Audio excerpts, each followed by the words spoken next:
రాష్ట్ర అభివృద్ధి అలాగే రాజధాని అభివృద్ధి విషయంలో చాలా కీలక అడుగులే పడుతున్నాయి. ప్రధానంగా తాజాగా ఢిల్లీ టూర్ వెళ్లారు ముఖ్యమంత్రి చంద్రబాబు నాయుడు అలాగే మంత్రి నారా లోకేష్. ఈ నేపథ్యంలో మంత్రి నారా లోకేష్ అయితే వరుసగా 8 మంది కేంద్ర మంత్రులతో భేటీ అయ్యారు. ఆంధ్రప్రదేశ్ గురించి అలాగే కేంద్రం నుంచి రావాల్సిన నిధుల గురించి, ఆంధ్రప్రదేశ్ పరిస్థితి గురించి విడివిడిగా 8 మంది మంత్రులతో భేటీ అయ్యారు. ప్రధానంగా ఇక్కడ కీలకమైన అంశం విదేశీ వ్యవహారాల శాఖ మంత్రి జైశంకర్, అలాగే ఎరువులు రసాయనాల శాఖ మంత్రి జేపీ నడ్డా, పెట్రోలియం మంత్రి హర్దీప్ సింగ్ పూరి, రహదారి రవాణా జాతీయ రహదారుల శాఖ మంత్రి నితిన్ గడ్కరీ, ఆర్థిక శాఖ మంత్రి నిర్మలా సీతారామన్, అలాగే నౌకాశ్రయాలు జల రవాణా మంత్రి Sarbananda Sonowal, IT electronics railway శాఖల మంత్రి అశ్విని వైష్ణవ్, అలాగే వాణిజ్య మంత్రి పీయూష్ గోయల్తో విడివిడిగా సమావేశమయ్యారు. ప్రధానంగా ఇక్కడ రాష్ట్రానికి డేటా సెంటర్లు, అలాగే బీపీసీఎల్ రిఫైనరీ, వివిధ హైవేలు, దుగ్గరాజపట్నం సహా పలు రాష్ట్రాల నిర్మాణాలకి చేయూతనివ్వండి అని అడిగారట. ప్రధానంగా సీఎం చంద్రబాబు నేతృత్వంలో ఇటీవల చేపట్టిన సింగపూర్ పర్యటన వివరాలు కూడా, రాష్ట్ర అభివృద్ధికి అలాగే ఆ దేశ ప్రభుత్వంతో జరిపిన చర్చల వివరాలను కూడా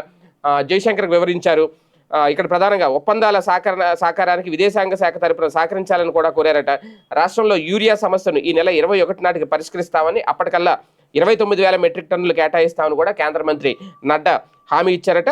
గత 14 నెలల్లో ఏపీలో కూటమి ప్రభుత్వం చేపట్టిన అభివృద్ధి సంక్షేమ కార్యక్రమాలను నడ్డాకు లోకేష్ వివరించారు. పోలవరం రాజధాని పనులకు కేంద్రం అందిస్తున్న సాయానికి కూడా ధన్యవాదాలు తెలిపారు. మొత్తానికి వరుసగా భేటీలు అవ్వడం అనేది ఇక్కడ ప్రాధాన్యత. ఒక పక్క వాస్తవానికి ఈ ఢిల్లీ పర్యటన వెనుక కీలక అంశం ఏంటి అంటే, ఎన్డీఏ తరపున ఉపరాష్ట్రపతి అభ్యర్థిగా సిపి రాధాకృష్ణన్ని ఎంపిక చేసిన నేపథ్యంలో దాన్ని ఎన్నుకునే విషయంలో వెళ్ళారు. అయితే చంద్రబాబు నాయుడు గారు దీని వరకు వెళ్ళి హాజరైతే సరిపోద్ది, కానీ లోకేష్ గారు కూడా వెళ్ళి ఇదే సమయంలో మంత్రులందరూ కేంద్ర మంత్రులతో కలిసి, కేంద్ర పెద్దలతో కలిసి రాష్ట్రానికి సంబంధించి ఇవన్నీ ఆయన మాట్లాడడం ఇక్కడ కీలకమైన అంశం.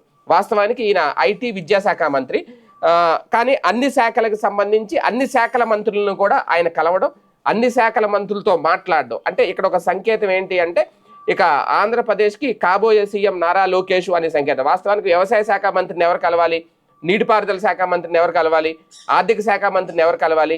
ఇక్కడ కూడా ఆర్థిక శాఖ మంత్రి ఉన్నారు, వ్యవసాయ శాఖ మంత్రి ఉన్నారు, అచ్చెన్నాయుడు ఉన్నారు, వ్యవసాయ శాఖ మంత్రి, నీటిపారుదల శాఖ మంత్రి నిమ్మల రామారాయుడు ఉన్నారు, ఆర్థిక శాఖ మంత్రి పయ్యావుల కేశవ్ ఉన్నారు. వీళ్ళందరూ కేంద్రంలో మంత్రులు కలిసి వాళ్ళ విభాగాల గురించి, వాళ్ళ శాఖల గురించి మాట్లాడాలి. కానీ అన్ని శాఖల తరపున నారా లోకేష్ మాట్లాడారు. లేదంటే డిప్యూటీ సీఎం కన్నా పవన్ కళ్యాణ్ గారైనా వెళ్ళాలి.